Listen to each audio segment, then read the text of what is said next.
Muito bem, eu vou seguir para outro assunto agora, porque esse é só o primeiro tema da nossa roda de conversa e temos muitos ainda.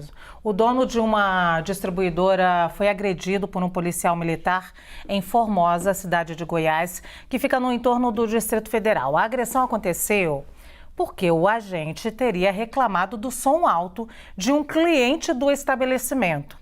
Uma câmera de segurança registrou o momento em que o policial entra na distribuidora e gesticula, como você vê aí.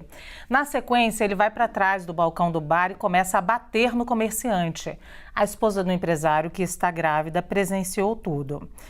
O agente chega a apontar a arma. O homem ainda tentou se segurar no balcão, como você vê aí, muitas vezes, mas recebeu spray de pimenta no rosto. A Polícia Militar do DF informou que está apurando os procedimentos de conduta do agente. Já a Polícia Civil de Goiás disse que o policial foi preso. O policial foi preso em flagrante pelos crimes de violência arbitrária e lesão corporal, mas foi liberado após o pagamento de fiança. A Corregedoria de Polícia do Distrito Federal acompanha o caso. Vamos ao debate, então. Na opinião de vocês, e agora eu vou começar com o Alessandro, esse policial cometeu abuso de autoridade?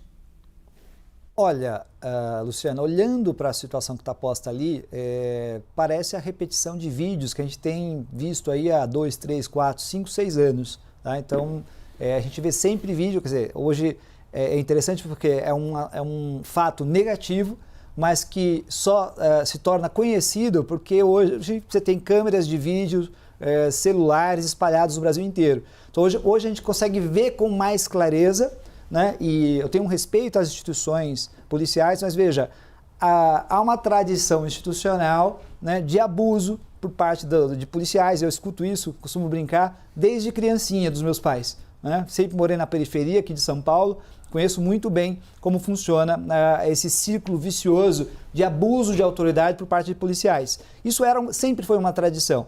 Hoje está saindo de maneira mais forte pela televisão, pelas redes sociais, etc. Você consegue denunciar isso. Isso, logicamente, coloca as corporações numa situação difícil, porque elas têm que reagir e reagir considerando um regime democrático, que é o regime que nós temos a partir de 1988.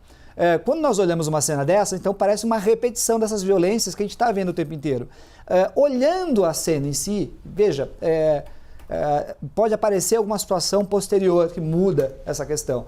Você vê um sujeito realmente tentando puxar um outro, a causa, a justificativa, ela é exagerada, se for a questão de barulho, pelo que eu vi, pelo menos, né, a questão de som alto, etc. Então veja, uma causa mínima, né, justificando um tipo de violência que você vai utilizar como última, né, razão, como está aqui o Tardelli, a última ratio, a última razão de Estado é você usar a violência.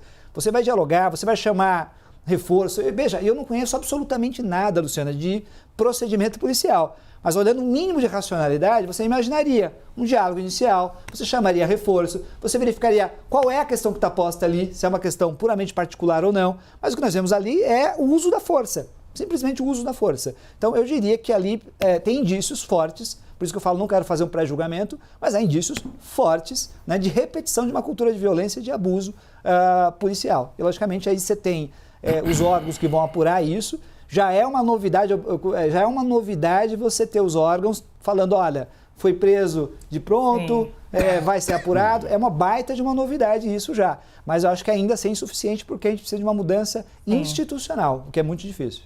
Ô Poit, vou reforçar aqui primeiro esse cuidado que o Alessandro teve de reforçar que a gente pode aparecer algum elemento mais tarde que mude essa situação. O que temos no desenho, a foto desse momento é essa, um policial agredindo um homem, um comerciante, e ele ficou preso, que é mais um indício de que o policial ficou preso, que é mais um indício de que ele pode ter cometido abuso de autoridade. Mas a gente falar agora, até às vezes a gente fala de abuso de autoridade policial, e você que é um homem da política, sabe que isso daí ficou muito politizado, né? E aí a gente parece que está falando contra toda a categoria quando a gente está falando de um caso específico, né? Lu, acho que foi muito bem colocado pelo doutor Alessandro, por você agora. Esse é um caso específico. Olhando as imagens, eu não posso dizer se teve abuso ou não. Eu não sei o que o rapaz falou atrás do balcão, se o rapaz ameaçou, eu não sei se teve algum desacato, então não dá para saber a situação em si. Agora, como você complementou, Lu, o fato da Polícia Civil ter prendido esse policial, então talvez foi investigado e, como o doutor Alessandro lembrou, quais são os procedimentos, não foram respeitados os procedimentos e esse policial abusou mesmo da sua autoridade e, inclusive, agrediu o cidadão ali, o comerciante. Mas pelas imagens não dá para a gente dizer, porque eu não sei o que aconteceu antes, eu não sei aonde que se situa esse bar, porque aí eu vou botar a minha visão com a exposição pública e política, o que a gente recebe de denúncias, de críticas que chamam a polícia por excesso de barulho, por baderna na rua, é enorme. Isso seja um horário durante a noite, não era o caso desse local, eu vi nas câmeras ali, 1 e pouco da tarde, parecia que estava de dia, né, que perturba o sono daquele trabalhador, daquela pessoa que está em casa, seja durante o dia próximo a um hospital, próximo a algo que exija mais silêncio e que tem inclusive lei para isso. Então, eu acho que o que está faltando, e é algo que a gente vem falando recorrentemente em todos os debates, é bom senso, é mais diálogo, coisa que o policial aparentemente não teve, a gente não sabe como o comerciante reagiu, mas um bom convívio em sociedade seria melhor. Como você diz, Luca, eu sempre trago algum exemplo aqui próximo, né?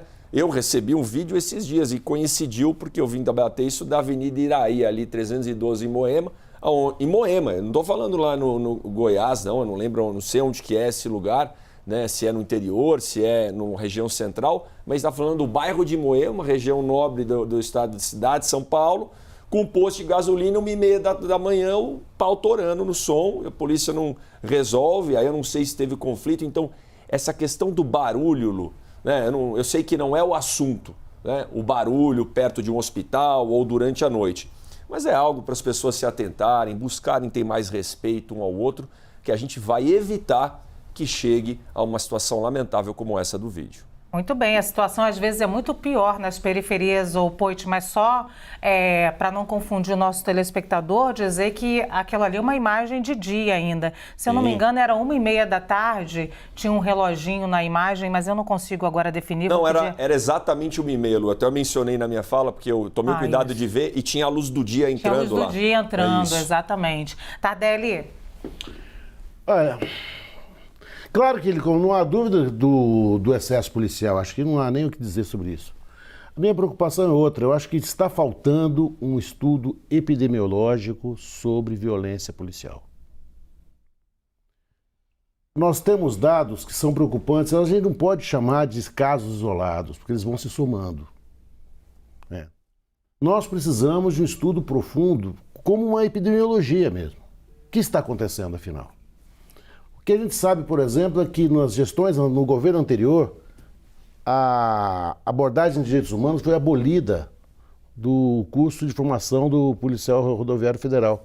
Claro que isso tem que ter uma consequência. A preocupação é que a gente tem que chamar a polícia tem que ir para acudir aquele que a chamou. Não para criar uma segunda situação mais grave do que o fato pelo qual ele foi chamado. Eu não sei se o policial estava lá, ele não devia estar lá comprando bebida. Ele deve ter sido chamado para atender uma ocorrência. Ele vai atender uma ocorrência, aquela ocorrência vira 2. Ou vira 3, ou vai virando 4. É isso que a gente não pode ter. O que eu acho que falta para nós é um estudo epidemiológico sério, profundo, para que isso possa dar até às polícias, às direções das polícias, aos seus comandos, a noção do que está faltando. Onde se está errando na formação do policial. Isso não pode acontecer, e tem acontecido. Nas periferias, isso é rotineiro. Mas até esse debate ficou politizado nos últimos tempos. Falar em formação, em curso de direitos humanos e até letramento racial para policial nos últimos anos foi extremamente politizado, né? Tudo ficou politizado. É profundamente político isso. Isso é uma mudança na política, da política de formação do nosso agente armado de Mas segurança. não política partidária, não tem não a ver política com... partidária. Tem política pública. Política pública, política de Estado. Porque interessa a polis, mas não é uma questão de política partidária. Não. Mas aqui, quando a gente fala de direitos humanos, nos últimos tempos, a gente está dizendo, é uma pauta da esquerda, é uma pauta progressista, e aí não deve ser utilizada. Por isso que eu estou sustentando a necessidade de um estudo epidemiológico. Olha, o que está de fato acontecendo. Quanto tempo vai demorar esse estudo? Não imagino que seja um estudo curto, de rápido. Há uma causa, e essa causa precisa ser combatida. Não aconteceu uma tragédia por um triz. Faltou muito pouco para acontecer uma tragédia ali que todo mundo vai lamentar o resto do tempo. É isso que falta um estudo. Não, a gente não pode chamar de casos isolados, porque caso isolado é aquele que existe uma vez, não vai existir outro, não vai existir de novo. A gente vai somando de centenas, dezenas. Se a gente for somar todas as polícias militares do Brasil, vamos chegar tranquilamente a quase 1000 casos em um ano. Eu estou dizendo assim, sem grande preocupação, porque eu sei que eu dificilmente vou estar errado. Então não são isolados. A gente precisa fazer um estudo. Quem vai fazer esse estudo? Ou as universidades, certo? Acho que aí é o momento do conhecimento científico trabalhar pela nossa melhoria de qualidade de vida, assim, né? Não quero botar lenha na fogueira, não, mas para fazer estudo na universidade tem que ter um pesquisador interessado, aí tem que ter dinheiro para esse pesquisador. E aí, nossa Samanta é especializada nisso. Sabe? E aí é que são elas. Ô, Samanta, Poit, isso aconteceu em Formosa, que fica a 80 quilômetros de Brasília, mas acho que a mais de 200 quilômetros de Goiânia, uma população com 125 mil habitantes. Enquanto eu falo com vocês, eu vou pesquisando aqui com a minha equipe. Samanta, só falta você. Bom, eu acho que do que a gente vê nas cenas, né, a gente não sabe exatamente o que levou a essa atitude do policial, mas me pareceu exacerbada. Mas eu acho que o Tardelli tocou num aspecto que é extremamente importante, né? Quando a gente está falando da Polícia Militar, a gente está falando de uma força, não é, que tem baixos salários, não é, que atua muitas vezes sem os mecanismos adequados, não é? Coletes à prova de bala, com falta de infraestrutura. E um outro aspecto, que é algo que os policiais militares estão reclamando muito e que a gente tem que ficar muito atenta, que é a saúde mental desses policiais militares. Sim. E as forças não estão dando a atenção necessária. A gente tem um índice muito alto de suicídio entre policiais militares, de depressão, policiais que são afastados da carreira. Então é necessário que o Estado providencie não só a saúde física, mas a saúde mental. Porque com uma saúde mental adequada, a gente vai evitar casos como esses e principalmente investir na formação desses policiais militares. Isso é essencial, a gente está falhando em relação a essas forças. Hoje você pergunta quem quer ser policial militar?